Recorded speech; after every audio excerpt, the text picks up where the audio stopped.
നമസ്കാരം, welcome to PSC challenger.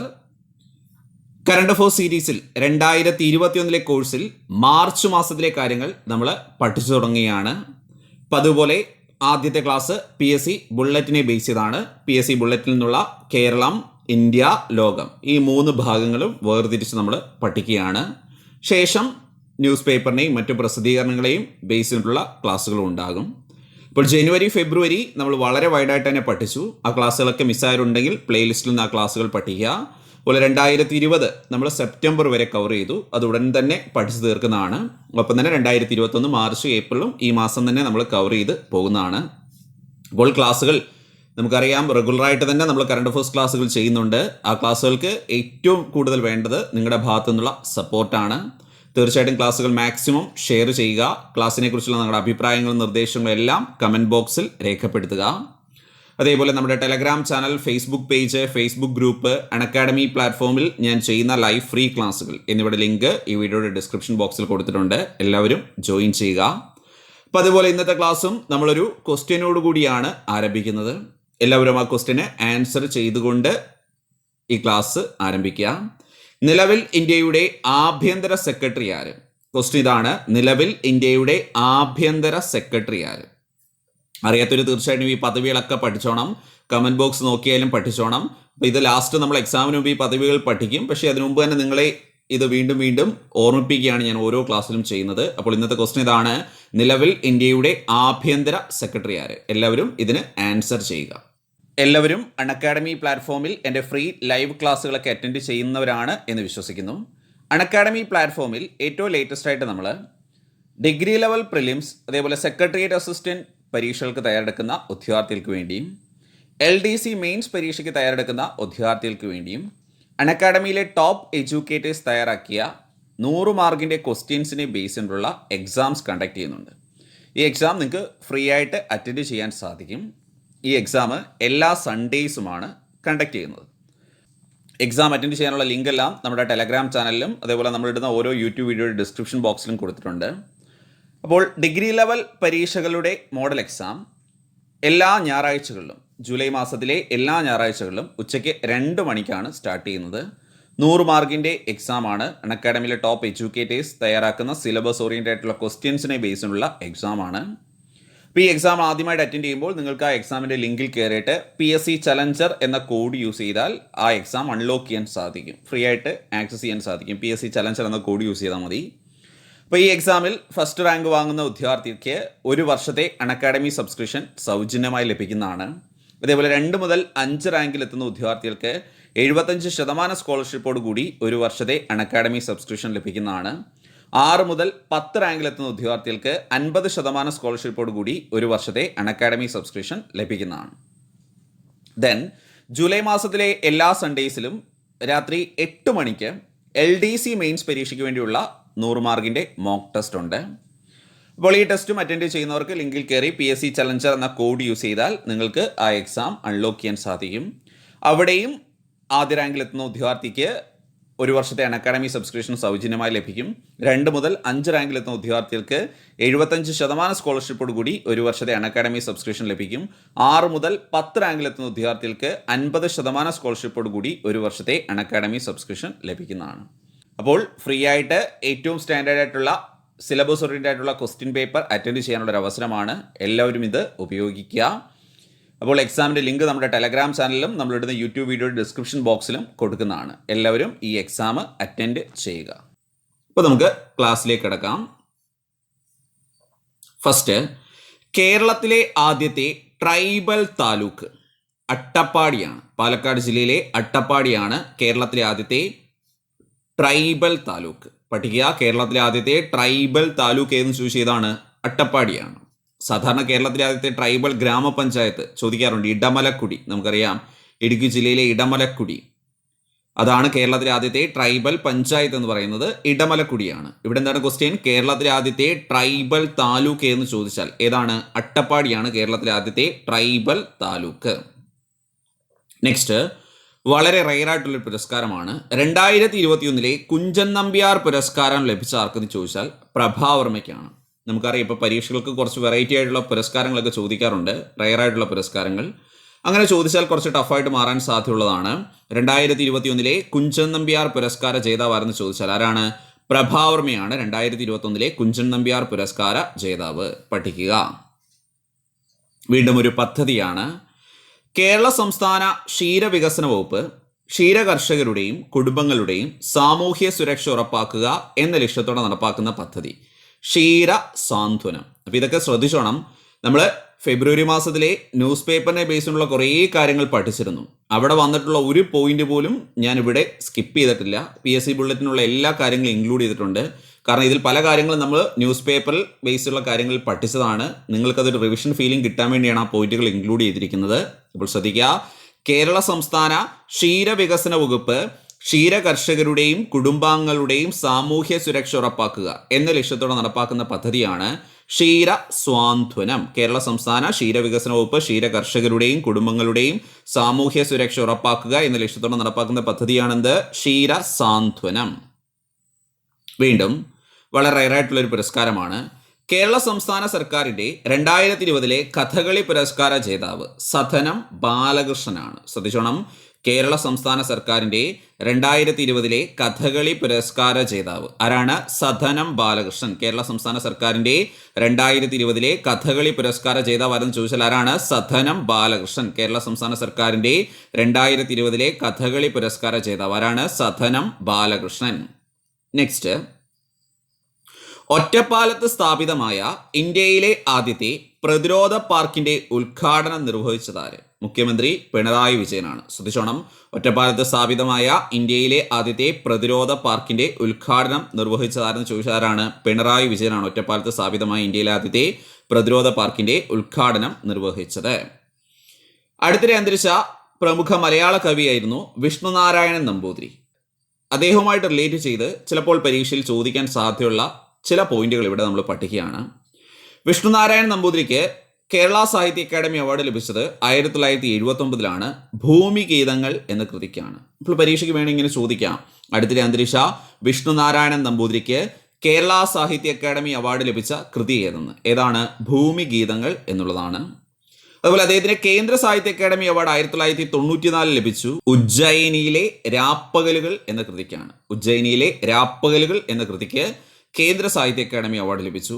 Vayalar award Charulata എന്ന കൃതിക്ക്. അപ്പൊ ഇങ്ങനെ ക്വസ്റ്റ്യൻ ഇങ്ങനെ ആയിരിക്കാം. അടുത്തിടെ അന്തരിച്ച വിഷ്ണുനാരായണൻ നമ്പൂതിരിക്ക് വയലാർ അവാർഡ് ലഭിച്ച കൃതി ഏതാണ്? ചാരുലത. അതുപോലെ സംസ്ഥാന സർക്കാരിന്റെ പരമോന്നത പുരസ്കാരമായ എഴുത്തച്ഛൻ പുരസ്കാരം അദ്ദേഹത്തിന് 2014 ലഭിച്ചത്. അപ്പോൾ ഇത്രയും കാര്യങ്ങൾ ജസ്റ്റ് ഒന്ന് മനസ്സിലാക്കിയിരിക്കുക. വേണമെങ്കിൽ ഒരു ഇൻഡയറക്റ്റ് ക്വസ്റ്റ്യൻ ആയിട്ട് ചോദിക്കാം. വിഷ്ണുനാരായണൻ നമ്പൂതിരി അത്രയ്ക്ക് പ്രസിദ്ധനായ കവിയായിരുന്നു. അപ്പോൾ അദ്ദേഹത്തിന് കേരള സാഹിത്യ അക്കാദമി അവാർഡ് നേടിക്കൊടുത്ത കൃതിയാണ് ഏത്? ഭൂമിഗീതങ്ങൾ. കേന്ദ്ര സാഹിത്യ അക്കാദമി അവാർഡ് നേടിക്കൊടുത്ത കൃതിയാണ് ഉജ്ജയിനിയിലെ രാപ്പകലുകൾ. വയലാർ അവാർഡ് നേടിക്കൊടുത്ത കൃതിയാണ് ചാരുലത. എഴുത്തച്ഛൻ പുരസ്കാരം അദ്ദേഹത്തിന് ലഭിച്ചത് 2014. നെക്സ്റ്റ്, 2019 കേരള സാഹിത്യ അക്കാദമിയുടെ വിശിഷ്ടാംഗത്വം ലഭിച്ചവർ. P. വത്സല. നമുക്കറിയാം, വയനാടിൻ്റെ കഥാകാരി. നെല്ലൊന്നൊരു കൃതിയൊക്കെ സ്ഥിരമായി ചോദിക്കുന്നില്ലേ, വയനാടിൻ്റെ കഥാകാരി. അതേപോലെ NVP ഉണ്ണിത്തിരി. ഇവർ രണ്ടുപേർക്കാണ് 2019 കേരള സാഹിത്യ അക്കാദമിയുടെ വിശിഷ്ടാംഗത്വം ലഭിച്ചവർ. അപ്പോൾ ശ്രദ്ധിച്ചോണം. 2019 കേരള സാഹിത്യ അക്കാദമിയുടെ വിശിഷ്ടാംഗത്വം ലഭിച്ചവർ ആരൊക്കെയാണ്? P. വത്സല, NVP ഉണ്ണിത്തിരി. 2019 കേരള സാഹിത്യ അക്കാദമിയുടെ വിശിഷ്ടാംഗത്വം ലഭിച്ചവർ ആരൊക്കെയെന്ന് ചോദിച്ചാൽ ആരൊക്കെയാണ്? P. Vatsala, NVP Unnithiri. Next, Kerala സർക്കാർ നടപ്പാക്കുന്ന അതിവേഗ ഇന്റർനെറ്റ് ബ്രോഡ്ബാൻഡ് കണക്ഷൻ പദ്ധതി. കേരള സർക്കാർ നടപ്പാക്കുന്ന അതിവേഗ ഇന്റർനെറ്റ് ബ്രോഡ്ബാൻഡ് കണക്ഷൻ പദ്ധതിയുടെ പേരാണ് KFON, Kerala fibre optics network. Kerala fibre optics network. Kerala സർക്കാർ നടപ്പാക്കുന്ന അതിവേഗ ഇന്റർനെറ്റ് ബ്രോഡ്ബാൻഡ് കണക്ഷൻ പദ്ധതി. കേരള സർക്കാർ നടപ്പാക്കുന്ന അതിവേഗ ഇന്റർനെറ്റ് ബ്രോഡ്ബാൻഡ് കണക്ഷൻ പദ്ധതി എന്താണ്? KFON, Kerala fibre optics network. Kerala സർക്കാർ നടപ്പാക്കുന്ന അതിവേഗ ഇന്റർനെറ്റ് ബ്രോഡ്ബാൻഡ് കണക്ഷൻ പദ്ധതിയാണെന്ത്? KFON, Kerala fibre optics network. Next, Guruvayur Devaswom ബോർഡിന്റെ 2021 ജ്ഞാനപ്പാന പുരസ്കാര ജേതാവ് KB ശ്രീദേവി. പഠിക്കുക, ചോദിക്കാൻ നല്ല സാധുള്ളൊരു പുരസ്കാരമാണ്. ഗുരുവായൂർ ദേവസ്വം ബോർഡിന്റെ 2021 ജ്ഞാനപ്പാന പുരസ്കാര ജേതാവാരെന്ന് ചോദിച്ചാലാണ്? KB ശ്രീദേവിയാണ് ഗുരുവായൂർ ദേവസ്വം ബോർഡിന്റെ 2021 ജ്ഞാനപ്പാന പുരസ്കാര ജേതാവ്. ഗുരുവായൂർ ദേവസ്വം ബോർഡിന്റെ 2021 ജ്ഞാനപ്പാന പുരസ്കാര ജേതാവാരെന്ന് ചോദിച്ചാൽ ആരാണ്? KB Sreedevi. KB Sreedevi. Next, കവി അയ്യപ്പ പണിക്കരുടെ ഓർമ്മയ്ക്കായി വിദേശ ഭാഷാ സെന്റർ കേരളത്തിൽ എവിടെ സ്ഥാപിതമാകുമെന്ന് ചോദിച്ചാൽ തിരുവനന്തപുരം കാര്യവട്ടം ക്യാമ്പസിലാണ്. കവി അയ്യപ്പ പണിക്കരുടെ ഓർമ്മയ്ക്കായിട്ട് വിദേശ ഭാഷാ സെന്റർ സ്ഥാപിതമാകുന്ന എവിടെയാണ്? തിരുവനന്തപുരം കാര്യവട്ടം ക്യാമ്പസിലാണ്. കവി അയ്യപ്പ പണിക്കരുടെ ഓർമ്മയ്ക്കായിട്ട് വിദേശ ഭാഷാ സെന്റർ സ്ഥാപിതമാകുന്ന എവിടെ ചോദിച്ചാൽ എവിടെയാണ്? കാര്യവട്ടം ക്യാമ്പസ്, തിരുവനന്തപുരം. പഠിക്കുക. നെക്സ്റ്റ്, നമ്മൾ നേരത്തെ പഠിച്ചതാണ്, PSC ബുള്ളറ്റിനിൽ വീണ്ടും വന്നുകൊണ്ട് ഞാൻ ഇൻക്ലൂഡ് ചെയ്തതാണ്. ONV സാഹിത്യ പുരസ്കാരമുണ്ട്, ONV സ്മാരക പുരസ്കാരമുണ്ട്. വ്യത്യാസം ഞാൻ പറഞ്ഞു തന്നിരുന്നു. ONV സാഹിത്യ പുരസ്കാരം ONV കൾച്ചറൽ അക്കാദമിയാണ് നൽകുന്നത്. ONV സ്മാരക പുരസ്കാരം നൽകുന്നത് കേരള യൂണിവേഴ്സിറ്റിയാണ്. അപ്പോൾ 2021 ONV സാഹിത്യ പുരസ്കാരം പ്രഖ്യാപിച്ചിരുന്നു. തമിഴ് കവി വൈരമുത്തുവിനാണ് അത് ലഭിച്ചത്. പക്ഷേ വിവാദങ്ങളെ തുടർന്ന് അദ്ദേഹം ആ അവാർഡ് നിരസിക്കുകയാണ് ചെയ്തത്. പിന്നീട് അത് പ്രഖ്യാപിക്കുകയൊന്നും ചെയ്തിട്ടില്ല. 2020 ONV സാഹിത്യ പുരസ്കാര ജേതാവാരെന്ന് ചോദിച്ചാൽ M ലീലാവതിയാണ്. 2020 ONV സാഹിത്യ പുരസ്കാര ജേതാവാരാണ്?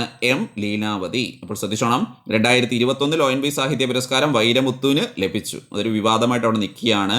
2020 ജേതാവ് M ലീലാവതിയാണ്. അതേപോലെ ONV സ്മാരക പുരസ്കാരം അത് കേരള യൂണിവേഴ്സിറ്റി നൽകുന്ന പുരസ്കാരമാണ്. 2020 ONV സ്മാരക പുരസ്കാര ജേതാവാരെന്ന് ചോദിച്ചാൽ K സച്ചിദാനന്ദനാണ്. 2020 ONV സ്മാരക പുരസ്കാര ജേതാവാരാണ്? K സച്ചിദാനന്ദനാണ് 2020 ONV സ്മാരക പുരസ്കാര ജേതാവ്. ദെൻ ശ്രീനാരായണ ഗുരു സാംസ്കാരിക സമുച്ചയം കേരളത്തിൽ എവിടെ സ്ഥാപിതമായി എന്ന് ചോദിച്ചാൽ കൊല്ലം ആശ്രാമത്താണ്. ശ്രദ്ധിച്ചോണം, ശ്രീനാരായണ ഗുരു സാംസ്കാരിക സമുച്ചയം കേരളത്തിൽ സ്ഥാപിതമായത് എവിടെയാണ്? കൊല്ലം ആശ്രാമത്താണ് ശ്രീനാരായണ ഗുരു സാംസ്കാരിക സമുച്ചയം സ്ഥാപിതമായത്. പഠിക്കുക. നമ്മൾ നേരത്തെ തന്നെ ശ്രീനാരായണ ഗുരു ഓപ്പൺ യൂണിവേഴ്സിറ്റി കൊല്ലത്ത് നിലവിൽ വന്നതിനെ കുറിച്ച് പഠിച്ചിരുന്നു. നെക്സ്റ്റ്, കേരള സംസ്ഥാന മുഖ്യ വിവരാവകാശ കമ്മീഷനായി നിയമിതനായ വ്യക്തി വിശ്വാസ് മേത്ത. പഠിച്ചോണം, എപ്പോഴും ചോദിക്കാറുള്ള ഒരു പദവിയാണ്. നമ്മൾ നേരത്തെ തന്നെ ഇത് ഡിസ്കസ് ചെയ്ത പോയിന്റ് ആണ്. വീണ്ടും PSC ബുള്ളറ്റിൽ വന്നുകൊണ്ട് ഒരിക്കൽ കൂടി ഇവിടെ ഇൻക്ലൂഡ് ചെയ്തതാണ്. കേരള സംസ്ഥാനത്തെ മുഖ്യ വിവരാവകാശ കമ്മീഷനായി നിയമിതനായ വ്യക്തിയാണ് ആര്? വിശ്വാസ് മേത്ത. നെക്സ്റ്റ്, പ്രാദേശിക കാലാവസ്ഥാ വിവരങ്ങൾ ലഭ്യമാക്കുന്നതിനുള്ള ഓട്ടോമാറ്റിക് വെതർ സ്റ്റേഷനുകൾ കേരളത്തിൽ ആദ്യമായി സ്ഥാപിച്ചത് എവിടെയെന്ന് ചോദിച്ചാൽ തിരുവനന്തപുരം ജില്ലയിലെ കാട്ടാക്കടയിലാണ്. തിരുവനന്തപുരം ജില്ലയിലെ കാട്ടാക്കടയിലാണ് പ്രാദേശിക കാലാവസ്ഥാ വിവരങ്ങൾ ലഭ്യമാക്കുന്നതിനുള്ള ഓട്ടോമാറ്റിക് വെതർ സ്റ്റേഷനുകൾ കേരളത്തിൽ ആദ്യമായി സ്ഥാപിച്ചത്. പ്രാദേശിക കാലാവസ്ഥാ വിവരങ്ങൾ ലഭ്യമാക്കുന്നതിനുള്ള ഓട്ടോമാറ്റിക് വെതർ സ്റ്റേഷനുകൾ കേരളത്തിൽ ആദ്യമായി സ്ഥാപിച്ച എവിടെയെന്ന് ചോദിച്ചാൽ എവിടെയാണ്? തിരുവനന്തപുരം ജില്ലയിലെ കാട്ടാക്കടയിലാണ് പ്രാദേശിക കാലാവസ്ഥാ വിവരങ്ങൾ ലഭ്യമാക്കുന്നതിനുള്ള ഓട്ടോമാറ്റിക് വെതർ സ്റ്റേഷനുകൾ കേരളത്തിൽ ആദ്യമായി സ്ഥാപിച്ചത്. നെക്സ്റ്റ്, അന്തരിച്ച NK സുകുമാരൻ നായർ ഏത് മേഖലയിൽ പ്രസിദ്ധനായിരുന്നു ചോദിക്കാം. വളരെ റയറായിട്ട് ചോദിച്ചാൽ നല്ല ടഫാകാം. അന്തരിച്ച NK സുകുമാരൻ നായർ ഏത് മേഖലയിൽ പ്രസിദ്ധനായിരുന്നു? പരിസ്ഥിതി പ്രവർത്തകൻ. അന്തരിച്ച NK സുകുമാരൻ നായർ ഏത് മേഖലയിൽ പ്രസിദ്ധനായിരുന്നു? പരിസ്ഥിതി പ്രവർത്തകനായിരുന്നു അന്തരിച്ച NK സുകുമാരൻ നായർ. നെക്സ്റ്റ്, ഇന്ത്യയിലെ ആദ്യത്തെ അണ്ടർ സീ ടണൽ സ്ഥാപിതമാകുന്നത് മുംബൈയിലാണ്. അപ്പോൾ നമ്മൾ ഇതുവരെ ഡിസ്കസ് ചെയ്ത് കേരളവുമായിട്ട് റിലേറ്റ് ചെയ്ത പോയിന്റ് ആണ്. ഇനി ഇന്ത്യയുമായിട്ട് റിലേറ്റ് ചെയ്ത പോയിന്റിലേക്ക് കയറുകയാണ്. ഇന്ത്യയിലെ ആദ്യത്തെ അണ്ടർ സീ ടണൽ സ്ഥാപിതമാകുന്നത് എവിടെയാണ്? മുംബൈയിലാണ് ഇന്ത്യയിലെ ആദ്യത്തെ അണ്ടർ സീ ടണൽ സ്ഥാപിതമാകുന്നത്. ദെൻ നമുക്കറിയാം, ലോകത്തിലെ ഏറ്റവും വലിയ ക്രിക്കറ്റ് സ്റ്റേഡിയം അഹമ്മദാബാദിലെ മൊട്ടേര സ്റ്റേഡിയമാണ്. ആ സ്റ്റേഡിയം അടുത്തിടെ പ്രധാനമന്ത്രി നരേന്ദ്രമോദിയുടെ പേരിലേക്ക് റീനെയിം ചെയ്തു. ആ സ്പോർട്സ് കോംപ്ലക്സ് മുഴുവൻ സർദാർ വല്ലഭായ് പട്ടേലിന്റെ പേരിലാണ് അറിയപ്പെടുന്നത്. ആ സ്റ്റേഡിയം എന്ന് പറഞ്ഞാൽ ഒരു സ്റ്റേഡിയം മാത്രമല്ല, വലിയൊരു സ്പോർട്സ് കോംപ്ലക്സ് ആണ് അവിടെ ഉള്ളത്. അത് മുഴുവൻ സർദാർ വല്ലഭായ് പട്ടേലിന്റെ പേരിലാണ് അറിയപ്പെടുന്നത്. മൊട്ടേര സ്റ്റേഡിയം മാത്രം ആരുടെ പേരിലേക്ക് റീനെയിം ചെയ്തു? നരേന്ദ്രമോദിയുടെ പേരിലേക്ക് റീനെയിം ചെയ്തു. നമുക്കറിയാം, ഡൽഹിയിലെ ഫിറോസ് ഷാ കോട്ട്ല സ്റ്റേഡിയം ആരുടെ പേരിലേക്ക് റീനെയിം ചെയ്തിരുന്നു? അരുൺ ജെയ്റ്റ്ലി ഇന്റർനാഷണൽ സ്റ്റേഡിയം എന്നാക്കിയിരുന്നു. പരീക്ഷയ്ക്ക് ചോദിച്ചിട്ടുണ്ട്. അതുപോലെ ലക്നൌവിലെ ഏഖാന ക്രിക്കറ്റ് സ്റ്റേഡിയം അത് AB വാജ്പേയിയുടെ പേരിൽ റീനെയിം ചെയ്തിരുന്നു. അതും പരീക്ഷയ്ക്ക് ചോദിച്ചിട്ടുണ്ട്. ഏഖാന ക്രിക്കറ്റ് സ്റ്റേഡിയം ആരുടെ പേരിലാണ് റീനെയിം ചെയ്തത്? AB വാജ്പേയിയുടെ പേരിലാണ്. നെക്സ്റ്റ്, ഇമ്പോർട്ടൻ്റ് അപ്പോയിൻമെന്റ് ആണ്. തീർച്ചയായിട്ടും പരീക്ഷയ്ക്ക് 100% ഉറപ്പിക്കാവുന്ന ക്വസ്റ്റൻ ആണ്. ദേശീയ പട്ടികജാതി കമ്മീഷന്റെ പുതിയ ചെയർമാനായി നിയമിതനായ വ്യക്തിയാണ് വിജയ് സാംപ്ലെ. ദേശീയ പട്ടികജാതി കമ്മീഷന്റെ പുതിയ ചെയർമാനായി നിയമിതനായ വ്യക്തിയാരാണ്? വിജയ് സാംപ്ലെയാണ്. ഒരുപാട് തവണ പരീക്ഷയ്ക്ക് ചോദിച്ചിട്ടുണ്ടോ ഈ പദവികൾ കറണ്ട് അഫേഴ്സിൽ? അപ്പോൾ ദേശീയ പട്ടികജാതി കമ്മീഷന്റെ ആദ്യ ചെയർമാൻ സൂരജ് ബാൻ ആയിരുന്നു. അത് സ്ഥിരമായിട്ട് സ്ട്രാറ്റജിക്കൽ ചോദിക്കുന്ന ക്വസ്റ്റൻ ആണ്. ദേശീയ പട്ടികജാതി കമ്മീഷന്റെ ആദ്യ ചെയർമാൻ ആരായിരുന്നു? സൂരജ് ബാൻ. നിലവിലെ ചെയർമാൻ ആരാണ്? വിജയ് സാംപ്ലെയാണ്. അതേപോലെ ദേശീയ പട്ടികവർഗ കമ്മീഷന്റെ ചെയർമാനായി നിയമിതനായ വ്യക്തിയാണ് ഹർഷ് ചൗഹാൻ. ഇമ്പോർട്ടന്റ് ആണ്. ദേശീയ പട്ടികവർഗ കമ്മീഷന്റെ ചെയർമാനായി നിയമിതനായ വ്യക്തിയാണ് ഹർഷ് ചൗഹാൻ. അതേപോലെ ദേശീയ പട്ടികവർഗ കമ്മീഷന്റെ ആദ്യ ചെയർമാൻ ആരെന്ന് ചോദിച്ചാൽ കൺവർ സിംഗ് ആണ്. ദേശീയ പട്ടികവർഗ കമ്മീഷന്റെ ആദ്യ ചെയർമാൻ ആരെന്ന് ചോദിച്ചാലാണ് കൺവർ സിംഗ് ആണ് ദേശീയ പട്ടികവർഗ കമ്മീഷന്റെ ആദ്യ ചെയർമാൻ. നെക്സ്റ്റ്, IPL-മായി റിലേറ്റ് ചെയ്ത ഒരുപാട് കാര്യങ്ങൾ നമ്മൾ പഠിച്ചിരുന്നു. 2020 IPL-ൽ മുംബൈ ഇന്ത്യൻസ് ജേതാക്കളായി. എമർജിംഗ് പ്ലെയറായി തിരഞ്ഞെടുക്കപ്പെട്ട മലയാളിയായിരുന്നു ദേവദത്ത് പട്ടിക്കൽ. 2021 IPL പകുതിക്ക് വെച്ച് സ്റ്റോപ്പ് ചെയ്തു. അത് വേദി മാറ്റാനൊക്കെ ആലോചനകൾ നടക്കുന്നുണ്ട്. 2020 വേദി നമുക്കറിയാം UAE-ലായിരുന്നു. ഇപ്പോൾ 2021 IPL ഓപ്ഷനുമായിട്ട് ബന്ധപ്പെട്ട ഒരു പോയിന്റ് ആണ്. IPL ലേലത്തിൽ ചരിത്രത്തിലെ ഏറ്റവും മൂല്യമേറിയ താരമായിട്ട് ദക്ഷിണാഫ്രിക്കയുടെ ക്രിസ് മോറിസ് 16.25 കോടി രൂപയ്ക്കാണ് അദ്ദേഹത്തെ രാജസ്ഥാൻ റോയൽസ് എന്ന ടീം സ്വന്തമാക്കിയത്. അപ്പോൾ IPL ചരിത്രത്തിലെ ഏറ്റവും മൂല്യമേറിയ താരമാരെന്ന് ചോദിച്ചാലാണ് ക്രിസ് മോറിസ് ആണ് IPL ചരിത്രത്തിലെ ഏറ്റവും മൂല്യമേറിയ താരം. വീണ്ടും വളരെ ഇമ്പോർട്ടൻ്റ് ആയിട്ടുള്ള ഒരു അവാർഡാണ്. United nation food and agricultural ഓർഗനൈസേഷന്റെ 2020 tree city of the world പുരസ്കാരം ലഭിച്ചത് ഹൈദരാബാദിനാണ്. ശ്രദ്ധിച്ചോണം, united nation food and agriculture ഓർഗനൈസേഷന്റെ 2020 tree city of the world പുരസ്കാരം ലഭിച്ചത് ആർക്കാണ്? ഹൈദരാബാദ് നഗരത്തിനാണ് tree city of the world പുരസ്കാരം 2020 ലഭിച്ചത്. നല്ല സാധ്യതയുള്ളൊരു ക്വസ്റ്റൻ ആണ്. United nation food and agriculture ഓർഗനൈസേഷന്റെ 2020 tree city of the world പുരസ്കാരം ലഭിച്ച ആർക്കാണ്? ഹൈദരാബാദ്. വീണ്ടും ഒരു കൺഫ്യൂഷൻ ഉണ്ടാക്കുന്ന ക്വസ്റ്റൻ ആണ്. 2021 ഇന്ത്യയും ഇന്തോനേഷ്യയും സംയുക്തമായി അറബിക്കടലിൽ നടത്തിയ നാവിക അഭ്യാസത്തിന്റെ പേരാണ് പാക്സസ് 21 പാസേജ് എക്സസൈസ്. ഇത് ശ്രദ്ധിച്ചോണം, ഇത് ഓരോ വർഷവും ഓരോ രാജ്യമായിട്ട് ചേർന്നാണ് നടത്തുന്നത്.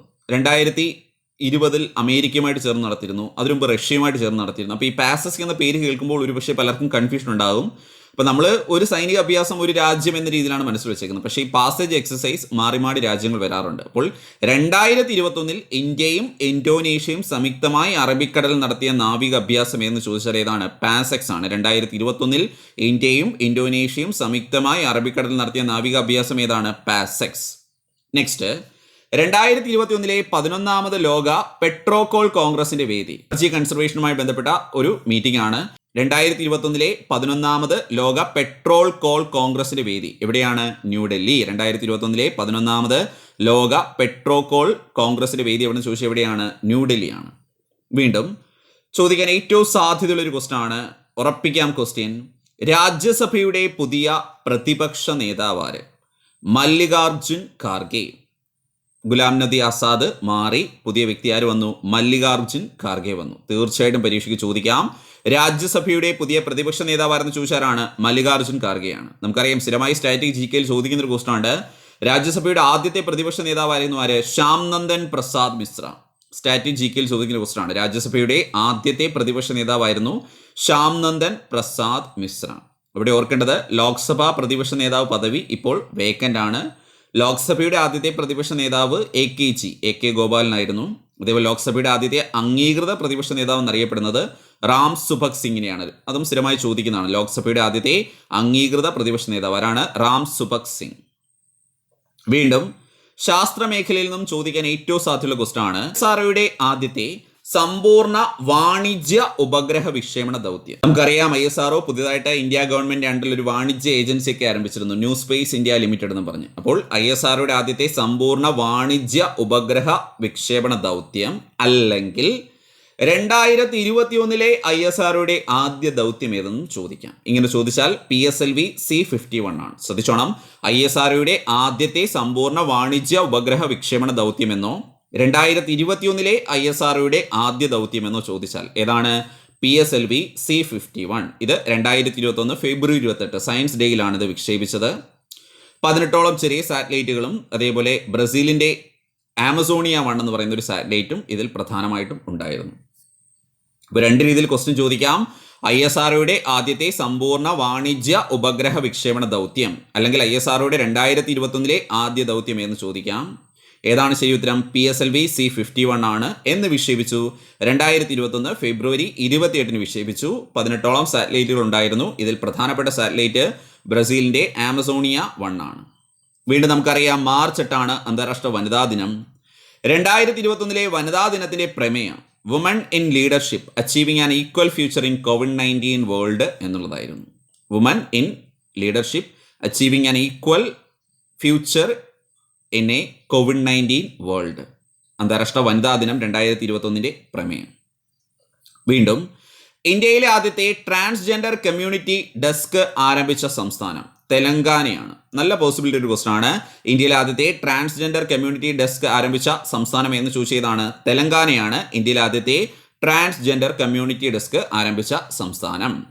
വീണ്ടും ചോദിക്കാൻ നല്ല സാധ്യതയുള്ള ഒരു അപ്പോയിന്റ്മെന്റ് ആണ്. ഇന്റർനാഷണൽ ബോക്സിംഗ് അസോസിയേഷന്റെ ചെയർപേഴ്സണായി നിയമിതയായ വ്യക്തി മേരി കോം ആണ്. ഇന്റർനാഷണൽ ബോക്സിംഗ് അസോസിയേഷന്റെ ചെയർപേഴ്സണായി നിയമിതയായ വ്യക്തി ആരാണ്? മേരി കോം ആണ് ഇന്റർനാഷണൽ ബോക്സിംഗ് അസോസിയേഷന്റെ ചെയർപേഴ്സണായി നിയമിതയായ വ്യക്തി. വീണ്ടും നമുക്കറിയാം അമേരിക്കയുടെ 46ാമത്തെ പ്രസിഡന്റായിട്ട് ജോ ബൈഡൻ വന്നു. നമ്മൾ നേരത്തെ പഠിച്ചിരുന്നു.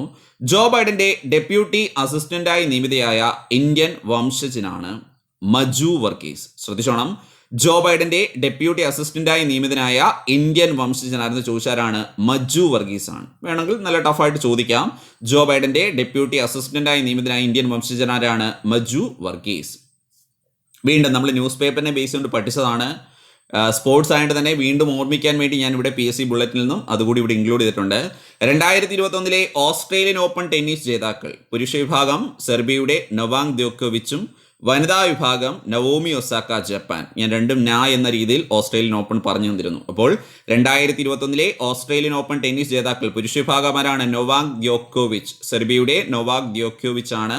വനിതാ വിഭാഗം ജേതാവരാണ് നവോമി ഒസാക്ക, ജപ്പാന്റെ നവോമി ഒസാക്കയാണ്.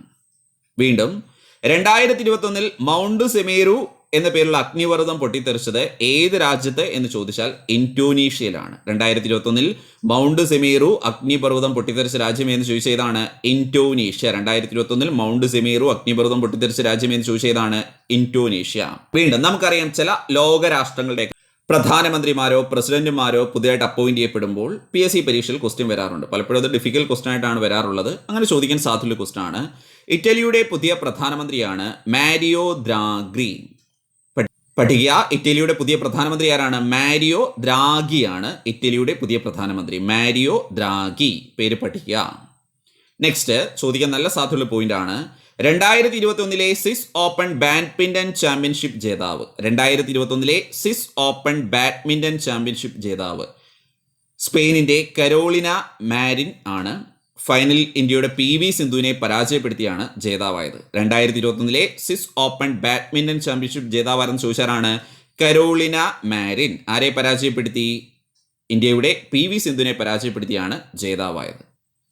അപ്പോൾ 2021 മാർച്ചിലെ PSC ബുള്ളറ്റിനെ ബേസ് ചെയ്ത് കേരളം, ഇന്ത്യ, വേൾഡ് ഇങ്ങനെ നമ്മൾ നോക്കി വെക്കേണ്ട ഏറ്റവും ഇമ്പോർട്ടൻ്റ് ആയിട്ടുള്ള കാര്യങ്ങൾ ഇത്രയുമാണ്. ഇതിൽ ഒരു 80-90% കാര്യങ്ങളും നമ്മൾ ന്യൂസ് പേപ്പറിനെ ബേസ് ചെയ്ത് ഓൾറെഡി പഠിച്ചതാണ്. അപ്പോൾ ക്ലാസ്സുകൾ കൃത്യമായി ഫോളോ ചെയ്ത് പഠിക്കുന്ന വിദ്യാർത്ഥികൾക്ക് തീർച്ചയായിട്ടും നല്ലൊരു റിവിഷൻ ഫീലിംഗ് ഇവിടെ കിട്ടി എന്ന് ഞാൻ വിശ്വസിക്കുന്നു. ക്ലാസ്സിനെ കുറിച്ചുള്ള നിങ്ങളുടെ അഭിപ്രായങ്ങളും നിർദ്ദേശങ്ങളും എല്ലാം തീർച്ചയായിട്ടും കമൻറ്റ് ബോക്സിൽ രേഖപ്പെടുത്തണം. അതേപോലെ കമൻറ്റ് ബോക്സ് എല്ലാവരും ഒന്ന് നോക്കിക്കണം. പറയുന്ന വേളയിൽ എന്തെങ്കിലും മിസ്റ്റേക്കുകളോ മറ്റോ വന്നിട്ടുണ്ടെങ്കിൽ തീർച്ചയായിട്ടും ഞാനത് കമൻറ്റ് ബോക്സിൽ തിരുത്തുന്നതാണ്, അല്ലെങ്കിൽ നെക്സ്റ്റ് ക്ലാസ്സിൽ അത് തിരുത്തുന്നതാണ്. ഈ ഒരു ക്ലാസ് ഇവിടെ അവസാനിക്കുന്നു. Thank you.